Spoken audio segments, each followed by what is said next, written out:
Argentina final bosqichiga chiqayotgan edi. Lekin keyin haqiqiy futbol telbaligi yuz berdi. Jahon chempionati yarim finali. Angliya va Argentina o'rtasida. Birinchi xavf qattiq kurash. Jamoalar xavf davomida birorta ham darvoza tepmasdi. Lekin 3 marta darvozaga yaqinlasha olishdi. Lekin tanaffusdan so'ng darhol Angliya zarba beradi. Anthony Gordon hisobni ochadi. 1-0. Vaqt o'tib boradi. Inglizlar finalga chiqayotgandek tuyuldi. Argentina bosim o'tkazadi. Angliya o'yinni himoyada davom ettiradi. Aynan shu hal qiluvchi xatoga aylanadi.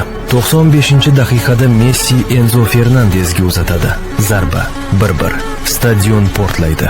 Lekin eng ajoyibi oldinda edi. Qo'shimcha vaqtda Messi yana to'pni qabul qilib, jarima maydoniga kirib, Martinez adashtirib 2-1. 7-daqiqada Argentina o'yinni boshdan o'tkazadi. Oyoqdan boshga.